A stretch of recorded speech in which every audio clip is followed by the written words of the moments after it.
बिस्मिल्लाहिर्रहमानिर्रहीम।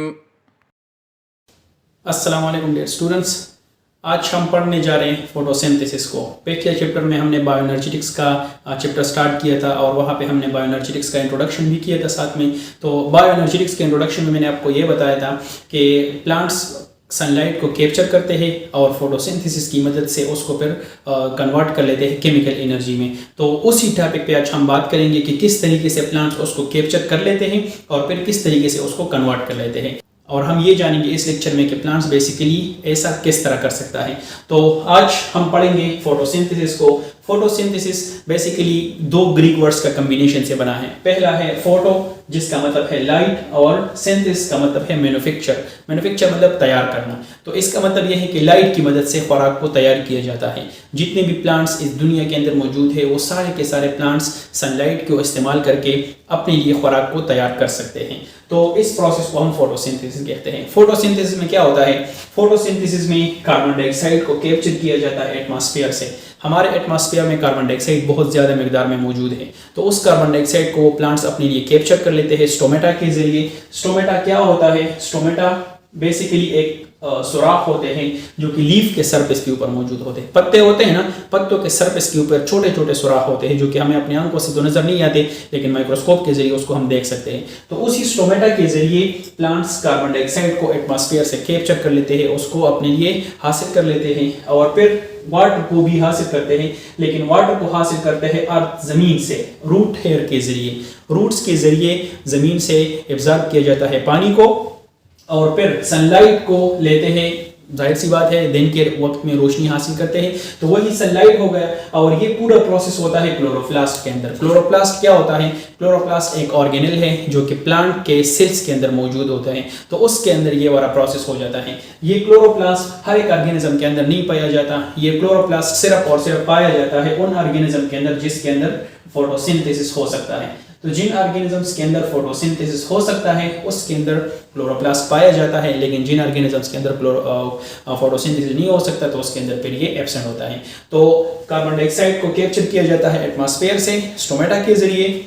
वाटर को ज़मीन से लिया जाता है रूट हेयर के ज़रिए या रूट्स के ज़रिए। और फिर वहाँ पे सनलाइट का भी ज़रूरी है क्योंकि अगर रात का वक्त है तो फिर फोटोसिंथेसिस नहीं हो सकता। तो इसी वजह से दिन का होना ज़रूरी है, तो मतलब सनलाइट का होना ज़रूरी है। तो सनलाइट होता है और ये पूरी चीज़ें, ये सारी चीज़ें मिलके कहाँ पे मिलते हैं? ये क्लोरोप्लास्ट के अंदर मिलते हैं। क्लोरोप्लास्ट मैंने बता दिया कि ये एक ऑर्गेनेल है जो कि प्लांट के सेल्स के अंदर ये पाया जाता है और उसके नतीजे में बनता है C6H12 और O6। ये है फार्मूला ग्लूकोज का। ये ग्लूकोज का फार्मूला है जो कि ये ग्लूकोज वो तैयार कर लेते हैं। इन दोनों चीज़ों को मिलाने से ये तैयार किया जाता है और साथ में यहाँ पे ऑक्सीजन भी हमें मिलता है जिसको पूरे दुनिया के ऑर्गेनिज्म उसको इस्तेमाल कर लेते हैं। तो ये वही ऑक्सीजन है जो कि उसके नतीजे में हासिल होता है। और यहाँ पे कुछ ना कुछ पानी भी बनता है और ये वो वाटर है जो कि या तो प्लांट्स उसको अपने लिए इस्तेमाल करेगी, अगर या प्लांट्स के उसको इस्तेमाल नहीं कर सकते तो फिर उसको ट्रांसपायरेशन की मदद से बाहर भेजेंगे। अब ट्रांसपायरेशन क्या है वो आने वाले चैप्टर्स में इंशाल्लाह हम डिस्कस करेंगे। तो कार्बन डाइऑक्साइड और वाटर को कैप्चर कर लेते हैं सनलाइट, रोशनी जो कि आती है सूरज से वो, और ये सारी चीज़ें क्लोरोप्लास्ट के अंदर मिल जाते हैं और तैयार कर लेते हैं ग्लूकोज को, ऑक्सीजन को और वाटर को। ऑक्सीजन भी हम इस्तेमाल करते हैं, सारे ऑर्गेनिज्म उसको इस्तेमाल कर सकते हैं। आप सबको पता है, हमें भी पता है कि मतलब इस पूरे एटमॉस्फेयर में ऑक्सीजन मौजूद है। तो ये वही ऑक्सीजन है जो कि इस प्रोसेस के नतीजे में हासिल हो चुका है और यही ग्लूकोज फिर हम हासिल कर सकते हैं। अब इन ग्लूकोज के साथ क्या होगा वो हम आने वाले टॉपिक्स में पढ़ेंगे, लेकिन हम यहाँ पे सिर्फ ये जानेंगे कि ये ग्लूकोज तैयार कैसे होता है। फिर उसके साथ क्या होता है मजीद वो हम आने वाले चैप्टर्स में या आने वाले टॉपिक्स में फिर डिस्कस करेंगे। अच्छा, तो जिस तरह मैंने बता दिया यहाँ पे कि क्लोरोप्लास्ट एक ऐसे ऑर्गेनेल है जो कि हर जगह पे मौजूद नहीं होती, बल्कि सिर्फ उन ऑर्गेनिज्म में पाया जाता है जहाँ पे फोटोसिंथेसिस हो सकता है। तो उन ऑर्गेनिज्म को हम कहते हैं ऑटोट्रॉपिक ऑर्गेनिज्म। ऑटोट्रॉपिक ऑर्गेनिज्म वो ऑर्गेनिजम्स होते हैं जो कि सिर्फ अपने लिए फोटोसिंथेसिस करते हैं कि उसका किसी दूसरे ऑर्गेनिज्म पे कोई और इन्हिसार नहीं होता, बल्कि अपने लिए खुराक तैयार कर सकते हैं और अपने लिए उसको इस्तेमाल कर सकते हैं। तो उनको हम कहते हैं autotrophic organisms. Autotrophic organism plants हैं, जितने भी ग्रीन प्लांट्स हमको नजर आते हैं हमारे इर्द गिर्द, ये सारे होते हैं, ये सारे ऑटोट्रॉपिक है। मतलब ये है कि ये सारे फोटोसिंथेसिस कर सकते हैं। इसके अलावा एलगी भी एक ऑर्गेनिज्म है, ये भी पानी के अंदर पाया जाता है। तो ये वाली ऑर्गेनिज्म भी फोटोसिंथेसिस करते हैं। इसके अलावा कुछ बैक्टीरिया, सारे बैक्टीरिया नहीं लेकिन कुछ बैक्टीरिया के ऑर्गेनिज्म भी फोटोसिंथेसिस कर सकते हैं। और इसके अलावा जो ऑर्गेनिज्म फोटोसिंथेसिस नहीं कर सकते उसको हम कहते हैं हेटेरोट्रॉपिक ऑर्गेनिज्म। तो हेटेरोट्रॉपिक ऑर्गेनिज्म फोटोसिंथेसिस नहीं कर सकते, तो इसका मतलब ये हुआ कि वो अपने लिए खुराक भी तैयार नहीं कर सकते। तो ये अपने खुराक को लेते हैं दूसरे ऑर्गेनिज्म से। किससे लेंगे? ऑटोट्रॉपिक से लेते हैं। मतलब ये है कि ऑटोट्रॉपिक खुराक तैयार करते हैं और हेटेरोट्रॉपिक उस खुराक को फिर अपने लिए इस्तेमाल भी करते हैं। मतलब ये है कि उसको वहाँ से लेते हैं। जिस तरह ह्यूमंस, इंसान हो गए या एनिमल्स हो गए, हम सारे हेटेरोट्रॉपिक हैं। हम हमारे जिस्म के अंदर खुराक खुद तैयार नहीं हो सकता, बल्कि प्लांट्स ने अगर खुराक तैयार किया है तो हम उसको अपने लिए लेते हैं, अपनी बॉडी के अंदर लेते हैं और उसको फिर हम अपने लिए इस्तेमाल करते हैं। तो हेटेरोट्रॉपिक ऑर्गेनिज्म वो होते हैं जो कि अपने लिए खुराक तैयार नहीं कर सकते, और ऑटोट्रॉपिक ऑर्गेनिज्म वो होते हैं जो कि अपने लिए खुराक तैयार कर सकते हैं। इस फोटोसिंथेसिस को हम कहते हैं एनर्जी कैप्चरिंग और energy storing process. Energy capturing का मतलब सनलाइट को कैप्चर कर लेते हैं, तो सनलाइट की एनर्जी है ना, वो भी एनर्जी है, तो उसको कैप्चर करना और फिर उसको स्टोर करना। तो ये फोटोसिंथेसिस का एक खुसूसियत है, ये फोटोसिंथेसिस करता है बेसिकली ऐसा। तो अब फोटोसिंथेसिस कैसे किया जाता है, उसका मैकेनिज्म क्या है, ये तो हमने फोटोसिंथेसिस का सिर्फ एक इंट्रोडक्शन दे दिया। तो फोटोसिंथेसिस मैंने बता दिया कि क्लोरोप्लास्ट के अंदर होता है, और क्लोरोप्लास्ट का डायग्राम मैंने यहाँ पे बनाया है। इस किस्म का एक डायग्राम होता है क्लोरोप्लास्ट का, जो कि प्लांट के सेल के अंदर ये पाया जाता है। क्लोरोप्लास्ट के डायग्राम के अंदर तो और भी बहुत सारी चीजें हैं, लेकिन यहाँ पे मैंने वो चीजें बनाई हैं जिसके साथ हमारा काम है, मतलब जिसमें सिर्फ फोटोसिंथेसिस हो सकता है। तो यहाँ पे ये बाहर साइड पे एक मेम्ब्रेन मौजूद होता है क्लोरोप्लास्ट का। इसके अलावा यहाँ पे आप लोगों को ये दिख रहे, ये गोल गोल दायरे मैंने यहाँ पे बनाए हैं। ये बेसिकली इन गोल दायरों को हम थाइलोकाइड कहते हैं, इसका थाइलोकाइड नाम है। और अगर ये एक दूसरे के ऊपर जमा हो जाए, जिस तरह यहाँ पे ये जमा हो चुके हैं 1 2 3 4, तो जब ये एक दूसरे के ऊपर जमा हो जाए तो फिर उसको कलेक्टिवली हम ग्रेनम कहते हैं। एक सिंगल दायरे को हम कहते हैं थाइलोकाइड, और फिर जब ये एक दूसरे के ऊपर जमा हो जाए तो फिर उसको ग्रेनम कहा जाता है। और उसके अलावा जो एम्प्टी स्पेसेस यहाँ पे है, ये जो आप लोग को देख रहे हैं एम्प्टी स्पेसेस, इसको हम स्ट्रोमा कहते हैं। तो ये इन स्टेक्स को, इन गोल दायरों को हम थाइलोकाइड कहते हैं। जब ये एक दूसरे के ऊपर जमा हो जाए तो फिर उसको ग्रेनम कहते हैं, और फिर इस खाली जगह को हम स्ट्रोमा कहते हैं। तो इन तीन चीज़ों के साथ हमारा काम रहेगा इसी फोटोसिंथेसिस में। तो इसी वजह से ये तीन चीज़ें यहाँ पे मैंने आप लोग को बता दी। अब हम बात करते हैं कि फोटोसिंथेसिस का प्रोसेस होता किस तरीके से है, मैकेनिज्म उसका किस तरीके से है। तो फोटोसिंथेसिस मैकेनिज्म में दो चीज़ें आती है, या हम ये कह सकते हैं कि वो दो स्टेप्स में कंप्लीट होता है। पहला स्टेप है लाइट रिएक्शन और दूसरा स्टेप है डार्क रिएक्शन। लाइट रिएक्शन कहाँ पे होगा, उसके अंदर क्या क्या चीज़ें हैं, और फिर हम बात करेंगे डार्क रिएक्शन कि डार्क रिएक्शन कहाँ पे होता है और उसके अंदर कौन कौन सी चीज़ें इन्वॉल्व होती है। तो लाइट रिएक्शन और डार्क रिएक्शन दोनों ही इसी क्लोरोप्लास्ट के अंदर होते हैं, दोनों ही रिएक्शंस इसी क्लोरोप्लास्ट के अंदर होते हैं। लेकिन लाइट रिएक्शन कहाँ पे होगा वो भी मैं बता दूंगा, और डार्क रिएक्शन कहाँ पे होगा वो भी मैं बता दूंगा। अच्छा, जो लाइट रिएक्शन है उसको जाहिर सी बात है, नाम से जाहिर है कि यहाँ पे लाइट की ज़रूरत पड़ती है, या मतलब हम ये कहेंगे कि ये लाइट की प्रेजेंस में होता है। तो लाइट रिएक्शन लाइट के प्रेजेंस में होगा, सनलाइट के प्रेजेंस में होगा। लेकिन इसके मुकाबले में जो डार्क रिएक्शन है, इसका मतलब ये है कि ये लाइट के एब्सेंस में भी होता है, प्रेजेंस में भी होता है, लेकिन यहाँ पे लाइट की ज़रूरत नहीं है। लाइट रिएक्शन को इसी वजह से हम लाइट रिएक्शन कहते हैं क्योंकि यहाँ पे लाइट की ज़रूरत होती है। लेकिन डार्क रिएक्शन को इसी वजह से हम डार्क रिएक्शन कहते हैं क्योंकि इसको लाइट की ज़रूरत नहीं है। अब बहुत सारे लोग इसमें कंफ्यूज हो जाते हैं और वो सोचते हैं कि यह डार्क रिएक्शन रात के वक्त होता है। नहीं, डार्क रिएक्शन भी दिन के वक्त होता है, लाइट रिएक्शन भी दिन के वक्त होता है। लेकिन लाइट रिएक्शन में यह है कि वहाँ पे लाइट का इस्तेमाल किया जाता है, लेकिन डार्क रिएक्शन में लाइट का इस्तेमाल नहीं किया जाता। वो हम बात करेंगे आगे जाके कि किस तरीके से। अब ये जो लाइट रिएक्शन है, सबसे पहले ये वाला प्रोसेस होता है। तो जिस तरह मैंने बता दिया कि लाइट रिएक्शन में होता है लाइट का इस्तेमाल, और ये होता है ग्रेनम वाले पार्ट में। यहाँ पे जो मैंने बनाया है ये वाले पार्ट्स, तो यहाँ पे दो पार्ट्स मैंने बनाए हैं। एक नीचे वाला स्ट्रोमा पार्ट है, और इसके साथ ये वाला जो पार्ट है इसको हम ग्रेनम कहते हैं। तो बेसिकली ग्रेनम या ये थाइलोकाइड ये सेम है। तो ये इसी थाइलोकाइड के अंदर ये लाइट रिएक्शन होता है, लेकिन इसके मुकाबले में ये जो नीचे वाला पार्ट है इसके अंदर फिर डार्क रिएक्शन होता है। तो चीज़ें बन जाती है इसी थाइलोकाइड के अंदर लाइट रिएक्शन के प्रोसेस में, फिर वो चीज़ें यहाँ से बाहर निकलती है, इस वाली जगह पे आ जाती है, और फिर यहाँ पे हो जाता है डार्क रिएक्शन। वो फिर हम आगे जाके डिस्कस करेंगे। तो सबसे पहले हम लाइट रिएक्शन पे फोकस करेंगे कि लाइट रिएक्शन किस तरीके से होता है। आप लोगों के लिए मैंने यहाँ पे बनाया है एक थाइलोकाइड, जो कि एक यहाँ से मैंने उठाया और यहाँ पे मैंने बना दिया। तो यहाँ पे हमारे पास दो चीज़ें होती है, एक को हम कहते हैं फोटो सिस्टम 2 और दूसरे को कहते हैं फोटो सिस्टम 1। जो फोटो सिस्टम 2 है वो इस साइड पे यहाँ पे प्रेजेंट होता है। जो थाइलाकोइड का मेम्ब्रेन है ना, ये बेसिकली उस मेम्ब्रेन के ऊपर पाया जाता है ये फोटो सिस्टम्स। तो एक यहाँ पे होता है और एक यहाँ पे होता है, जिस तरह मैंने ये दोनों बनाए हैं। ये है फोटो सिस्टम 2 और ये है फोटो सिस्टम 1। और अगर इसको हम थाइलाकोइड में देख ले तो थाइलाकोइड के मेम्ब्रेन में ये यहाँ पे प्रेजेंट होते हैं, उसके मेम्ब्रेन के ऊपर ये पाए जाते हैं। तो फोटो सिस्टम 1 और फोटो सिस्टम 2 यहाँ पे हो गया। फोटो सिस्टम 2 क्या है या फोटो सिस्टम 1, ये फोटो सिस्टम क्या होते हैं? ये एक ऐसे क्लस्टर होते हैं, ग्रुप्स होते हैं जिसके अंदर मुख्तलिफ किस्म के क्लोरोफिल वो इकट्ठे हो चुके हैं। तो मतलब ये है, इसको हम कहेंगे group of chlorophylls, group of chlorophylls. तो यहाँ पे क्लोरोफिल्स होते हैं, इसमें भी क्लोरोफिल्स है और इसमें भी क्लोरोफिल्स है, लेकिन इसमें डिफरेंट क्लोरोफिल्स होते हैं और इसमें डिफरेंट क्लोरोफिल्स होते हैं। तो यहाँ पे जो क्लोरोफिल है वो 680 नैनोमीटर वाली लाइट को एब्जॉर्ब कर सकता है, 680 नैनोमीटर वाली लाइट को ये एब्जॉर्ब कर सकता है। लेकिन फोटो सिस्टम 1 में जो क्लोरोफिल होते हैं वो 700 नैनोमीटर वाली लाइट को वो एब्जॉर्ब कर सकता है। तो सबसे पहले हम बात करेंगे कि फोटो सिस्टम 2 में क्या होता है। तो आप सबको पता है कि लाइट जब पड़ती है प्लांट्स के ऊपर तो वो लाइट इस तरीके से पड़ेगी, इसी क्लोरोप्लास्ट के ऊपर लाइट पड़ती है। तो क्लोरोप्लास्ट पे पड़ती है, लेकिन क्लोरोप्लास्ट में स्पेशली पड़ती है इसी थाइलाकोइड पे, और इसी थाइलाकोइड में स्पेशली पड़ लेती है इसी फोटो सिस्टम 2 पे पड़ती है सबसे पहले। तो फोटो सिस्टम 2 में यहाँ पे बनाया है, यहाँ पे मैंने बना दिया। तो इसके ऊपर जब लाइट पड़ती है, लाइट कौन सा होगा?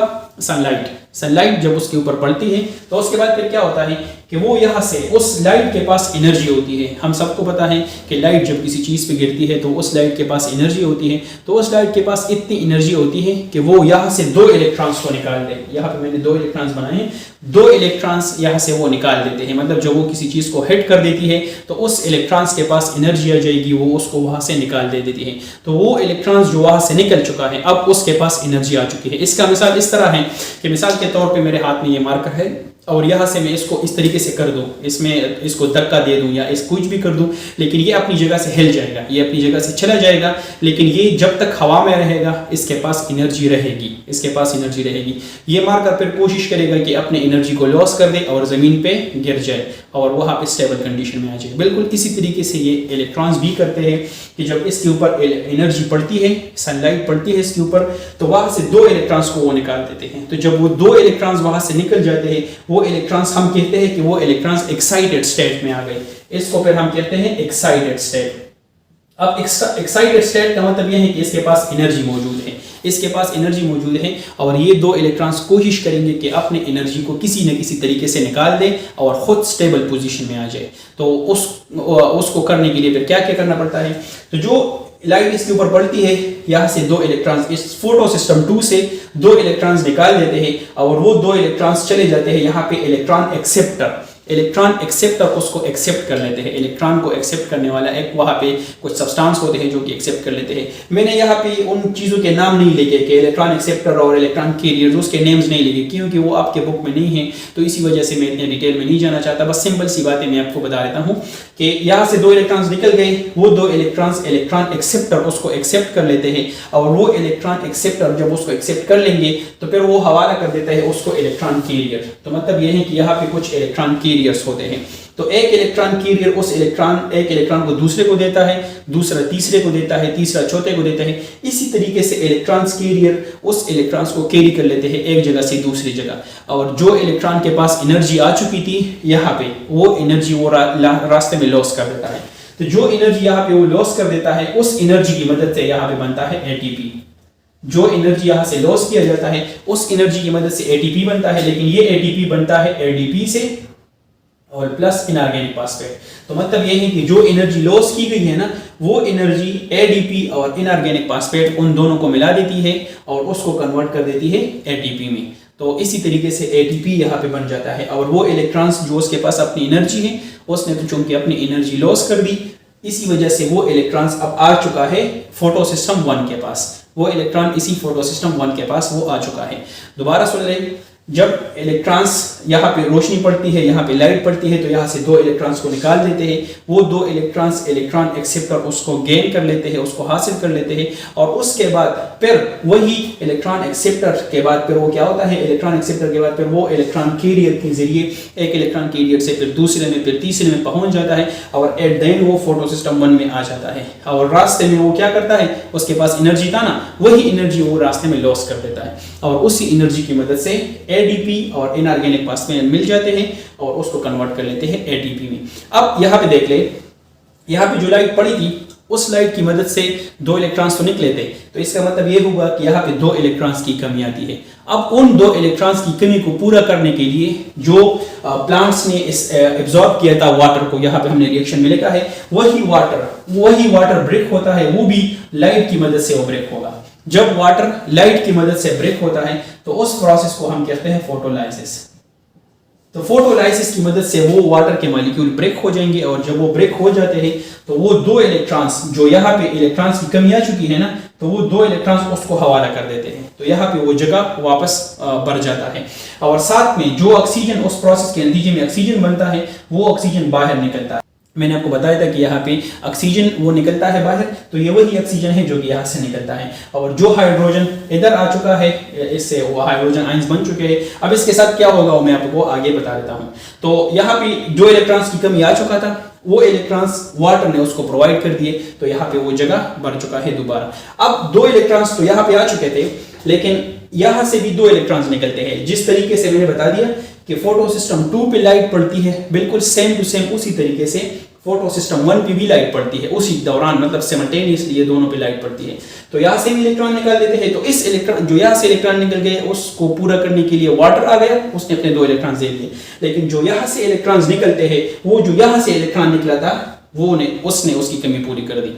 तो इसी तरीके से ये उसकी कमी को पूरा कर देते हैं। तो जब यहाँ से 2 इलेक्ट्रॉन्स निकाल देते हैं, तो मतलब ये है कि उन इलेक्ट्रॉन्स के पास अभी भी एनर्जी है। तो जिस तरीके से यहाँ पे इलेक्ट्रॉन एक्सेप्टर ने उस इलेक्ट्रॉन को कैप्चर किया था, बिल्कुल उसी तरीके से यहाँ से भी उस ये इलेक्ट्रॉन एक्सेप्टर उस इलेक्ट्रॉन को वो कैप्चर कर देते हैं। और जब उसको कैप्चर कर देते हैं तो फिर जाहिर सी बात है कि मैंने बता दिया कि वो इलेक्ट्रॉन एक्साइटेड स्टेट में आ चुका है, उसके पास एनर्जी बहुत ज़्यादा है। तो वही इलेक्ट्रॉन एक्सेप्टर क्या कर देता है, वो वहाँ पे जो इलेक्ट्रॉन्स मौजूद है, वो इलेक्ट्रॉन्स कौन लेता है, वहाँ पे NADP उसको ले लेते हैं और उसको कन्वर्ट कर लेता है NADPH में। अब NADP क्या है, NAD बेसिकली इसका पूरा फॉर्म है निकोटिनिमाइड एडेनिन डाइन्यूक्लियोटाइड, और ये एक कोएंजाइम है। तो वो ये 2 इलेक्ट्रॉन्स को रिसीव कर लेते हैं, और साथ में यहाँ पे जो हाइड्रोजन आया था उसको रिसीव कर लेते हैं और कन्वर्ट कर लेते हैं उसको NADPH में। तो लाइट रिएक्शन के एंड पे हमारे पास 2 प्रोडक्ट्स आ गए, एक हमारे पास आ गया ATP और दूसरा हमारे पास आ गया NADPH। अच्छा, तो हमारे पास लाइट रिएक्शन के आखिरी 2 प्रोडक्ट्स आ गए, एक है ATP और दूसरा है NADPH। अब ये दोनों प्रोडक्ट्स जो कि लाइट रिएक्शन के आखिर में आए थे, अब ये दोनों प्रोडक्ट्स डार्क रिएक्शन में इस्तेमाल हो जाएंगे। और मैंने आपको बताया था कि लाइट रिएक्शन में लाइट की ज़रूरत पड़ती है, लेकिन डार्क रिएक्शन में लाइट की ज़रूरत नहीं पड़ती। तो यहाँ पे ये डार्क रिएक्शन स्ट्रोमा के अंदर होता है और यहाँ पे लाइट की कोई ज़रूरत नहीं होती। ये वाला लाइट रिएक्शन जो कि था ये होता है ग्रेनम के अंदर, लेकिन जो डार्क रिएक्शन है वो होता है स्ट्रोमा के अंदर, और यहाँ पे किसी किस्म की लाइट की ज़रूरत नहीं पड़ती। तो यहाँ पे जो दोनों चीज़ें इससे बनी थी ना, ATP बना था और NADPH बना था, वो दोनों यहाँ पे फिर इस्तेमाल हो जाएंगे। अच्छा, तो ये किस तरीके से होता है, डार्क रिएक्शन कंप्लीट होता है 3 स्टेप्स में। जो सबसे पहला स्टेप आता है उसको हम कहते हैं कार्बन फिक्सेशन। अब कार्बन फिक्सेशन का मतलब ये है कि जो कार्बन डाइऑक्साइड एटमॉस्फेयर के अंदर मौजूद है, वो जो प्लांट्स ने स्टोमेटा के जरिए एब्जॉर्ब किया था, जिस तरह मैंने रिएक्शन में लिखा है, बिल्कुल उसी तरीके से वो अपने लिए कार्बन डाइऑक्साइड को एब्जॉर्ब कर लेते हैं एटमॉस्फेयर से। तो जब कार्बन डाइऑक्साइड को एटमॉस्फेयर से कैप्चर किया जाता है तो उस प्रोसेस को हम कार्बन फिक्सेशन कहते हैं। मतलब ये है कि इसमें कार्बन डाइऑक्साइड को फिक्स किया जाता है एटमॉस्फेयर से। तो अब कार्बन डाइऑक्साइड को किस तरीके से फिक्स किया जाता है, कार्बन डाइऑक्साइड को लेते हैं एटमॉस्फेयर से और RUBP, जिसका पूरा नाम है राइबोलोज बेस फास्फेट। ये नेम्स आपके बुक में नहीं है, लेकिन ये मैंने सिर्फ आपकी इन्फॉर्मेशन के लिए शॉर्ट उसके नेम्स लिखे हैं, उसमें ज़्यादा डिटेल में हम नहीं जा रहे क्योंकि फिर आपको समझ नहीं आएगी। लेकिन होता किस तरीके से कि कार्बन डाइऑक्साइड RUBP जो कि हमारे प्लांट्स के जो सेल होते हैं ना उसके अंदर ये पाया जाता है, उसके साथ ये मिल जाता है ये कार्बन डाइऑक्साइड RUBP के साथ, और उसको कन्वर्ट कर लेते हैं 3-फॉस्फोग्लाइसरेट में। 3-फॉस्फोग्लाइसरेट का शॉर्ट फॉर्म है 3PGA और इसको हम कहते हैं कि यहाँ पे ये 3 कार्बन मॉलिक्यूल है। तो ये 3 कार्बन मॉलिक्यूल उसको बना लेते हैं। दोबारा सुन लें कि कार्बन फिक्सेशन में क्या होता है कि कार्बन डाइऑक्साइड जो एटमॉस्फेयर में मौजूद है, RUBP जो कि प्लांट सेल के अंदर पाया जाता है, ये उसको कैप्चर कर लेते हैं कार्बन डाइऑक्साइड को और उसको कन्वर्ट किया जाता है 3PGA या जिसको हम कहते हैं फास्फोग्लाइसरेट में कन्वर्ट कर लिया जाता है। इसके बाद फिर दूसरा स्टेप होता है जिसको हम कहते हैं रिडक्शन। और रिडक्शन में मैंने आपको बताया था कि जिसमें होता है द गेनिंग ऑफ हाइड्रोजन या इलेक्ट्रॉन्स। तो यहाँ पे क्या होता है कि जो 3PGA इस वाले स्टेप में बना है वो 3PGA रिएक्शन कर लेता है ATP के साथ। अब ये ATP कहाँ से आ गया? ये ATP इधर से आ जाता है जो कि लाइट रिएक्शन में बना था। और दूसरा चीज जिसके साथ रिएक्शन कर लेता है उसको हम NADH कहते हैं और ये NADH भी इसी से आया है हमारे पास। तो बेसिकली ये PGA इस वाले स्टेप से इधर आ गया और ATP इस यहाँ से और NADPH भी लाइट रिएक्शन से वो आ जाते हैं। तो ये दोनों लाइट रिएक्शन से जब वो आते हैं तो इसके साथ वो रिएक्शन कर लेते हैं और उसको कन्वर्ट कर लेते हैं ग्लाइसर एल्डिहाइड 3-फॉस्फेट में जिसका शॉर्ट फॉर्म है G3P। मतलब ये है कि ग्लाइसर एल्डिहाइड 3-फॉस्फेट में उसको कन्वर्ट किया जाता है। तो यहाँ पे क्या होता है कि ATP इस 3PGA को एनर्जी प्रोवाइड कर देता है और NADPH उसको हाइड्रोजन प्रोवाइड करेगा। तो यहाँ पे ATP खुद कन्वर्ट हो जाएगा ADP प्लस इनऑर्गेनिक फॉस्फेट में और NADPH कन्वर्ट हो जाएगा NADP में क्योंकि उसने अपने हाइड्रोजन को इसको प्रोवाइड कर दिया। तो इस तरीके से ये काम हो जाता है। उसके बाद फिर वो कन्वर्ट होता है, ये खुद कन्वर्ट हो जाता है ग्लाइसर एल्डिहाइड 3-फॉस्फेट में जिसको हम कहते हैं G3P में ये कन्वर्ट किया जाता है। उसके बाद फिर शुरू होता है तीसरा स्टेप और तीसरे स्टेप में क्या होता है कि जिसमें जो RUBP इधर बना है वो RUBP दोबारा बनेगा जिसको हम कहते हैं रीजनरेशन ऑफ RUBP। अब वो किस तरीके से बनेगा? जो G3P जिसको हम ग्लाइसर एल्डिहाइड 3-फॉस्फेट कहते हैं वो जो इस स्टेप में बना था ना वो कन्वर्ट हो जाएगा किस चीज में? RUBP में। और ये RUBP पे रेडी है कि किसी और कार्बन डाइऑक्साइड को अपने साथ बाइंड कर ले। तो इसी वजह से इसको हम साइकिल भी कहते हैं और इसको हम केल्विन साइकिल भी इसी वजह से कहते हैं। ये चूंकि डिस्कवर किया था साइंटिस्ट जिसका नाम मेल्विन केल्विन था, इन्होंने सबसे पहले इसको डिस्कवर किया था, इसी वजह से इसको हम केल्विन साइकिल कहते हैं। और साइकिल भी इसी वजह से कहते हैं क्योंकि जो RUBP इधर बना है वो RUBP दोबारा वहां पे चला जाएगा। तो मतलब यह है कि इसी तरीके से RUBP का साइकिल कंप्लीट किया जाता है और उसके साथ बन जाता है ग्लूकोज भी हमारे साथ आ जाता है। तो यहाँ पे ग्लूकोज का जो प्रोडक्ट है वो जिस तरह मैंने बताया था आप लोगों को कि फोटोसिंथेसिस के नतीजे में वो बनता है तो वो यहाँ पे हमारे साथ आ गया। दोबारा सुन ले, दोबारा मैं बता देता हूँ आपकी इसकी समरी।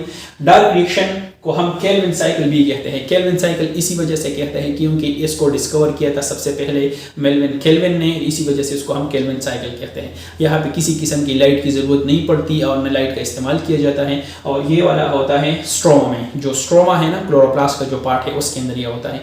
ये कंप्लीट होता है 3 स्टेप में। नंबर 1 है कार्बन फिक्सेशन, दूसरा है रिडक्शन और तीसरा है रीजनरेशन ऑफ RUBP।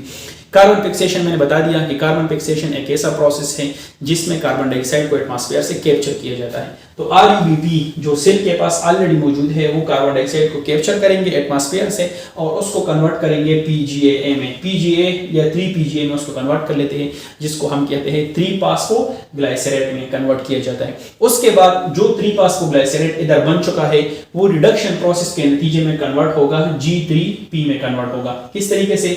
ये जो 3PGA इधर बना है ये अपने साथ शामिल करेंगे, अपने साथ इस्तेमाल करेंगे, मतलब ATP उसको एनर्जी प्रोवाइड करती है। ATP कहाँ से आया है? ATP आया है लाइट रिएक्शन से जो उधर बना है। इसके अलावा NADPH उसको हाइड्रोजन प्रोवाइड करता है, NADPH भी लाइट रिएक्शन से आया है।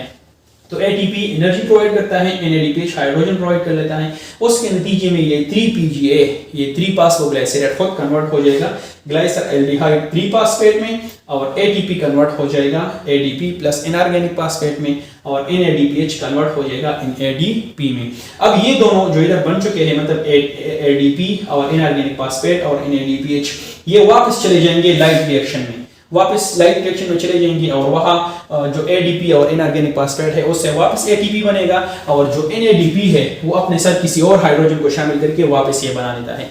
तो यहाँ पे ये बन गया, इधर आके इस्तेमाल हो जाता है, वापस उधर चले जाता है, वापस वो बनते हैं वापस और इसी तरीके से फिर आते हैं फिर चलते हैं। तो इसका भी एक साइकिल कंप्लीट होता जाता है इस तरीके से। और जो ग्लाइसर एल्डिहाइड 3-फॉस्फेट बने हैं ना इधर वो ये वाला जो आया गया। अब ये क्या हो गया, वो कन्वर्ट हो जाता है दो चीजों में, आरयूबीपी में कन्वर्ट हो गया और ग्लूकोज में। आरयूबीपी फिर किसी और कार्बन डाइऑक्साइड को अपने साथ कैप्चर करेंगे और इस प्रोसेस को दोबारा शुरू करेंगे। तो इसी वजह से ये एक साइकिल है, इस तरीके से ये साइकिल चलता जाता है। तो इसी वजह से इसको हम साइकिल भी कहते हैं इस डार्क रिएक्शन को। और उसके अलावा जो ग्लूकोज है वो प्लांट अपने अंदर स्टोर कर लेता है और प्लांट उसको स्टार्च की फॉर्म में फिर स्टोर कर लेता है। मतलब जब ग्लूकोज बहुत ज़्यादा मिकदार में आ जाता है तो फिर प्लांट्स उसको स्टार्च की फॉर्म में स्टोर कर लेते हैं और फिर वही स्टार्च हम खा लेते हैं और वो हमारे जिस्म के अंदर आ जाते हैं।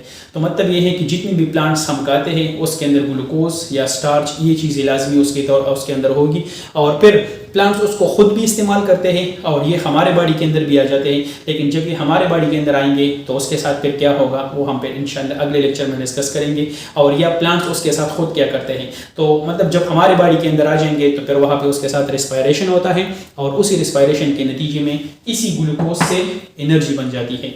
सनलाइट जो लाइट एनर्जी थी वो अभी स्टोर हो चुकी है इस वाले में, मतलब केमिकल एनर्जी में वो स्टोर हो चुका है। लेकिन जब ये हमारे बॉडी के अंदर आएगा, हमारी बॉडी रिस्पायरेशन के नतीजे में उसको कन्वर्ट करेगी तो फिर वो हीट एनर्जी जिसको हम एटीपी कहते हैं उसमें ये कन्वर्ट की जाएगी। अब इस ग्लूकोज से एटीपी किस तरीके से बनेगा वो हम रिस्पायरेशन वाले प्रोसेस में इंशाल्लाह डिस्कस करेंगे। अच्छा, तो फोटोसिंथेसिस के मैकेनिज्म को डिस्कस करने के बाद अगली बार ये आती है कि फोटोसिंथेसिस किन चीज़ों की वजह से इंक्रीज होता है और किन चीज़ों की वजह से डिक्रीज हो सकता है। तो ऐसे बहुत सारे एनवायरनमेंट में ऐसे इफेक्ट मौजूद है या ऐसे फैक्टर्स मौजूद है जिसकी वजह से फोटोसिंथेसिस की एक्टिविटी को इफेक्ट कर देती है, जिसकी वजह से फोटोसिंथेसिस या तो इंक्रीज होता है या उसकी वजह से डिक्रीज होता है। तो उन चीज़ों को हम कहते हैं लिमिटिंग फैक्टर्स, मतलब वो चीज़ें, वो एनवायरमेंटल फैक्टर्स जिसकी वजह से फोटोसिंथेसिस या तो इंक्रीज होती है या डिक्रीज होती है, उसको हम लिमिटिंग फैक्टर्स कहते हैं। यहाँ पर मैंने उसका डिफिनीशन भी लिखा है कि the absence or deficiency of any environmental factor which affect the rate of photosynthesis or any other metabolic activities। मतलब फोटोसिंथेसिस को भी इफेक्ट कर लेती है, लेकिन सिर्फ फोटोसिंथेसिस को नहीं, दूसरे मेटाबॉलिक एक्टिविटीज को भी साथ में इफेक्ट कर लेती है। मेटाबॉलिक एक्टिविटीज कौन से होते हैं, हमारे जिस्म के अंदर या प्लांट्स के बॉडी के अंदर जितनी भी केमिकल रिएक्शंस होते हैं उसको हम मेटाबॉलिक एक्टिविटीज कहते हैं। तो अगर उन मेटाबॉलिक एक्टिविटीज को या कम कर देती है या बहुत ज़्यादा कर देती है तो उसको हम कहते हैं लिमिटिंग फैक्टर्स। और ये लिमिटिंग फैक्टर्स चूंकि यहाँ पे हम फोटोसिंथेसिस के बारे में पढ़ रहे तो इसी वजह से यहाँ पे हम सिर्फ और सिर्फ फोटोसिंथेसिस के लिमिटिंग फैक्टर्स को डिस्कस करेंगे। तो जो सबसे पहला लिमिटिंग फैक्टर यहाँ पे आता है उसको हम कहते हैं इफेक्ट ऑफ लाइट इंटेंसिटी, कि मतलब लाइट की इंटेंसिटी का फोटोसिंथेसिस के ऊपर क्या असर पड़ेगा। हम कहते हैं ना कि अगर लाइट मौजूद है तो फोटोसिंथेसिस होगा, अगर लाइट नहीं है मतलब रात का वक्त है तो फिर फोटोसिंथेसिस सही तरीके से नहीं हो पाएगा। तो लाइट इंटेंसिटी का मतलब है लाइट की शिद्दत, कि लाइट कितनी ज़्यादा शिद्दत वाला है, कितना ज़्यादा वो शदीद है लाइट, तो उसको हम लाइट इंटेंसिटी कहते हैं। तो आप सबको पता है कि दो वक्तों के दौरान, मतलब मॉर्निंग के वक्त और इवनिंग के वक्त, मॉर्निंग और इवनिंग के वक्त लाइट की इंटेंसिटी बहुत ज़्यादा कम होती है। और साथ में अगर विंटर का मौसम है, मतलब यह है कि अगर सर्दियाँ हैं तो वहाँ पे भी एनवायरनमेंट के अंदर लाइट इंटेंसिटी बहुत ज़्यादा कम होती है। तो बेसिकली सुबह शाम और जो विंटर के सीज़न में लाइट की इंटेंसिटी बहुत ज़्यादा कम होती है, तो इसी वजह से सुबह शाम को और या विंटर्स के दौरान बेसिकली फोटोसिंथेसिस का रफ्तार थोड़ा सा स्लो होता है। लेकिन अगर हम बात करें गर्मियों के मौसम की, जिस तरह के हम जून जुलाई अगस्त की मिड डे की तरफ देख लें तो वहाँ पे जितनी भी लाइट होती है मिड डे के दौरान वहाँ पे लाइट इंटेंसिटी बहुत ज़्यादा होती है, तो इसी वजह से वहाँ पे फिर फोटोसिंथेसिस का रेट कम हो जाता है। तो प्लांट्स क्या होते हैं, प्लांट्स न बहुत ज़्यादा लाइट को एब्जॉर्ब कर सकते हैं और न बहुत ज़्यादा कम लाइट को वो बर्दाश्त कर सकते हैं। तो न बहुत ज़्यादा कम को बर्दाश्त कर सकते हैं, न बहुत ज़्यादा को बर्दाश्त कर सकते हैं अगर लाइट की इंटेंसिटी बिल्कुल नॉर्मल है, जिस तरह स्प्रिंग के सीज़न में होता है। स्प्रिंग के सीज़न में न बहुत ज़्यादा गर्मी होती है और न बहुत ज़्यादा सर्दी होती है, तो इसी वजह से वहाँ पे फोटोसिंथेसिस का रेट भी बहुत ज़्यादा इंक्रीज होता है। और आप लोग नोटिस करते होंगे कि जितनी भी प्लांट्स होते हैं ना वो सारे के सारे ग्रो हो जाते हैं, जितने भी प्लांट्स ऑलरेडी मौजूद है उससे नए नए पत्ते निकल आते हैं। लेकिन बेसिकली कहने का मतलब यह है कि अगर लाइट की इंटेंसिटी ज़्यादा होती है तो फिर भी फोटोसिंथेसिस कम होगा, लेकिन अगर लाइट की इंटेंसिटी कम होती है तो भी फोटोसिंथेसिस कम होगा। अब लाइट की इंटेंसिटी की कमी की वजह से क्यों हो, किस तरह फोटोसिंथेसिस कम होता है और लाइट की इंटेंसिटी की ज़्यादती की वजह से किस तरीके से फोटोसिंथेसिस कम होता है। तो बेसिकली अगर लाइट की इंटेंसिटी हाई है, हाई इंटेंसिटी वाला अगर कोई लाइट है तो उसकी वजह से क्या हो सकता है, वो डैमेज कर सकता है क्लोरोफिल को। क्लोरोफिल मैंने बता दिया आप लोगों को कि क्लोरोफिल ऐसे ग्रीन पिगमेंट्स होते हैं प्लांट के सेल के अंदर, बेसिकली ये क्लोरोप्लास्ट के अंदर पाया जाता है, जिसको वो डैमेज कर सकते हैं। तो मतलब अगर बहुत ज़्यादा लाइट शिद्दत वाला है, बहुत लाइट ज़्यादा इंटेंसिटी है लाइट की, तो उसकी वजह से वो क्लोरोफिल डैमेज हो जाएंगे, और जब क्लोरोफिल डैमेज हो गए तो उसकी वजह से फिर फोटोसिंथेसिस के रेट में कमी आ जाएगी, क्योंकि हम सबको पता है कि जो फोटोसिंथेसिस का प्रोसेस है वो इसी क्लोरोफिल के अंदर होता है। तो मतलब अगर क्लोरोफिल डैमेज हो गए तो जाहिर सी बात है कि लाइट के फोटोसिंथेसिस के ऊपर भी उसका असर पड़ेगा। इसके मुकाबले में अगर हम लो इंटेंसिटी की बात कर लें तो लो इंटेंसिटी का मतलब ये हो गया कि अगर लाइट की इंटेंसिटी बहुत ज़्यादा कम है तो फिर किस तरीके से प्लांट पे असर करेगा या फोटोसिंथेसिस पे असर करेगा। तो जब लाइट की इंटेंसिटी कम होती है तो मैंने आप लोगों को बताया अभी कि मतलब जब फोटोसिस्टम के ऊपर लाइट पड़ती है तो वो वहाँ से 2 इलेक्ट्रॉन्स को निकाल देते हैं। तो अब वो 2 इलेक्ट्रॉन्स वहाँ से इसी वजह से निकल गए क्योंकि उस लाइट के पास एनर्जी मौजूद थी, वो लाइट इतना ज़्यादा शिद्दत वाला था कि उसके पास एनर्जी मौजूद थी, जिसकी वजह से वहाँ से 2 इलेक्ट्रॉन्स निकल जाते हैं। लेकिन यहाँ पे अगर लाइट की इंटेंसिटी कम होती है फिर वही 2 इलेक्ट्रॉन्स जो वहाँ से निकलते थे ना, वो आसानी से नहीं निकल पाते, वो 2 इलेक्ट्रॉन्स वहाँ से नहीं निकल पाते, तो इसकी वजह से फिर वो फोटोसिंथेसिस का रेट कम हो जाएगा। तो अगर लाइट की इंटेंसिटी ज़्यादा है तो भी फोटोसिंथेसिस कम होगा, अगर लाइट की इंटेंसिटी बहुत ज़्यादा कम है तो भी फोटोसिंथेसिस कम होगा। इसके अलावा effect of carbon dioxide concentration, ये दूसरा इफेक्ट है कि मतलब कि लाइट का इंटेंसिटी तो हमने पढ़ लिया कि उसका क्या असर होता है, लेकिन अब दूसरी बारी यहाँ पे आती है इफेक्ट ऑफ कार्बन डाइऑक्साइड। मतलब कार्बन डाइऑक्साइड का मिकदार अगर ज़्यादा होता है तो क्या होगा, अगर कम होता है तो क्या होगा। तो जाहिर सी बात है कि फोटोसिंथेसिस के दौरान मैंने आपको बता दिया कि कार्बन डाइऑक्साइड का इस्तेमाल होता है। तो अगर वही कार्बन डाइऑक्साइड की कमी है, अगर वो कार्बन डाइऑक्साइड कम है, प्लांट्स को कार्बन डाइऑक्साइड नहीं मिल रहे, तो उस कंडीशन में फिर फोटोसिंथेसिस का रेट बहुत ज़्यादा कम हो जाता है। लेकिन अगर कार्बन डाइऑक्साइड इनफ क्वांटिटी में मौजूद है, कार्बन डाइऑक्साइड बराबर क्वांटिटी में मौजूद है, तो प्लांट्स उन कार्बन डाइऑक्साइड को कैप्चर कर पाएंगे और वहाँ पे फोटोसिंथेसिस को जारी रख पाएंगे। तो मतलब यह है कि कार्बन डाइऑक्साइड अगर इंक्रीज होता है, उसका लेवल अगर हाई है, उसका कंसंट्रेशन अगर हाई है, तो साथ में फोटोसिंथेसिस का रेट भी हाई होगा। लेकिन अगर कार्बन डाइऑक्साइड का कंसंट्रेशन कम होता है तो फिर फोटोसिंथेसिस का कंसंट्रेशन भी या फोटोसिंथेसिस का रेट भी कम हो जाएगा। इसके अलावा इफेक्ट ऑफ टेम्परेचर, तीसरा यहाँ पे जो इफेक्ट आता है वो टेम्परेचर का इफेक्ट होगा कि मतलब टेम्परेचर का प्लांट्स के फोटोसिंथेसिस के ऊपर क्या असर होता है। तो यहाँ पे अगर हम बात कर लें, जो प्लांट्स के लिए सबसे बेस्ट टेम्परेचर होता है ना, वो 20 से लेके 30 डिग्री सी के दरमियान अगर टेम्परेचर मौजूद है तो ये प्लांट के लिए सूटेबल टेम्परेचर है और इसमें प्लांट्स अपना फोटोसिंथेसिस बिल्कुल मैक्सिमम लेवल पे करता है। तो इसी वजह से इस टेम्परेचर को हम ऑप्टिमम टेम्परेचर कहते हैं। ऑप्टिमम टेम्परेचर वो टेम्परेचर होता है जिस पे प्लांट के फोटोसिंथेसिस का रफ्तार बहुत ज़्यादा बेस्ट होता है, या जिस पे कोई भी काम अगर वो करता है तो वो बेस्ट होता है, तो उसको हम ऑप्टिमम टेम्परेचर कहते हैं। तो यहाँ पे बेस्ट टेम्परेचर कितना है, वो है 20 डिग्री सी से लेके 30 डिग्री सी के दरमियान जो टेम्परेचर होता है उसको हम कहते हैं ऑप्टिमम टेम्परेचर। अब अगर टेम्परेचर इससे इंक्रीज होता है, अगर 30 से वो इंक्रीज होता है तो भी फोटोसिंथेसिस रेट डिक्रीज हो जाएगा। उसका रीज़न यही है क्योंकि अगर टेम्परेचर ज़्यादा होता है तो टेम्परेचर ज़्यादा होने की वजह से लाइट की इंटेंसिटी भी ज़्यादा होती है, और जब लाइट की इंटेंसिटी ज़्यादा होती है तो क्लोरोफिल डैमेज होने का खतरा होता है, और जिसकी वजह से फोटोसिंथेसिस का रेट डिक्रीज हो जाता है। लेकिन इसके मुकाबले में अगर टेम्परेचर 20 से कम होता जाता है, 20 से कम होता जाता है तो फिर भी फोटोसिंथेसिस का रेट कम होगा। वो क्यों? क्योंकि फोटोसिंथेसिस को चलाने के लिए बहुत ज़्यादा किस्म के एंजाइम्स रिक्वायर्ड होते हैं। तो अब अगर वो एंजाइम्स काम तो करते हैं, लेकिन वो एंजाइम्स काम करते हैं अगर टेम्परेचर 20 से ऊपर और 30 और या 35 और 30 के लगभग टेम्परेचर है, तो वहाँ पे जो एंजाइम है वो बेस्ट काम करेगा। लेकिन अगर टेम्परेचर कम होता है तो फिर वो एंजाइम सही तरीके से काम नहीं कर पाएंगे। तो अगर एंजाइम सही तरीके से काम नहीं कर पाएंगे तो फोटोसिंथेसिस का प्रोसेस उसी रफ्तार से नहीं जा पाएगा जितनी रफ्तार से उसको जाना चाहिए। तो मतलब अगर इंक्रीज होता है टेम्परेचर तब भी इफेक्ट करेगा, तब भी फोटोसिंथेसिस डिक्रीज होगी। अगर टेम्परेचर बहुत ज़्यादा डिक्रीज होता है तब भी करेगा। अब लेट सपोज अगर टेम्परेचर पहुंच जाए 0 को या 1 तक पहुंच जाए, जिस तरह सर्दियों में होता है, तो उसके दौरान क्या होता है कि वहाँ पे एक तो ये है कि प्लांट्स के अंदर जो एंजाइम्स है वो डीनेचर हो जाएंगे, वो ख़राब हो जाएंगे, और उसके अलावा प्लांट के अंदर जो अपना पानी होता है ना प्लांट सेल्स के अंदर, वो फ्रीज हो जाएंगे। तो उसकी वजह से फिर प्लांट की इवन डेथ भी हो सकती है, लेकिन वहाँ पे फोटोसिंथेसिस का रफ्तार कम होगा। तो टेम्परेचर कम होने से भी कम होता है फोटोसिंथेसिस, टेम्परेचर इंक्रीज होने से भी फोटोसिंथेसिस का रफ्तार कम होता है। लेकिन फोटोसिंथेसिस का रफ्तार बेस्ट होता है 20 और 30 डिग्री सी के दरमियान। अगर टेम्परेचर मौजूद है तो फिर वो बेस्ट होगा। दोबारा मैं बता देता हूँ, यहाँ पे 3 चीज़ें ऐसी होती है जो कि फोटोसिंथेसिस के रेट को अफेक्ट कर लेती है। सबसे पहले मैंने बता दिया लाइट इंटेंसिटी। अगर लाइट इंटेंसिटी ज़्यादा है, बहुत ज़्यादा होती है, तो तब भी फोटोसिंथेसिस कम होगा। लेकिन अगर लाइट इंटेंसिटी बहुत ज़्यादा कम है तब भी फोटोसिंथेसिस कम होगा। इसके अलावा अगर लाइट इंटेंसिटी नॉर्मल है, जिस तरह स्प्रिंग के सीजन में रहता है, तो फिर फोटोसिंथेसिस बेस्ट तरीके से होता है। और इसके अलावा अगर कार्बन डाइऑक्साइड की कंसंट्रेशन ज़्यादा है तो फोटोसिंथेसिस का रफ्तार ज़्यादा होगा। अगर कार्बन डाइऑक्साइड की कंसंट्रेशन कम है तो फोटोसिंथेसिस का रफ्तार भी कम होगा। इसके अलावा जो टेम्परेचर है, अगर टेम्परेचर 20 और 30 डिग्री सी के दरमियान है तो फोटोसिंथेसिस बेस्ट रहेगा। लेकिन अगर टेम्परेचर इंक्रीज होता है या डिक्रीज होता है तो फोटोसिंथेसिस के रेट के ऊपर असर पड़ेगा बहुत ज़्यादा। तो आज के लिए इतना ही।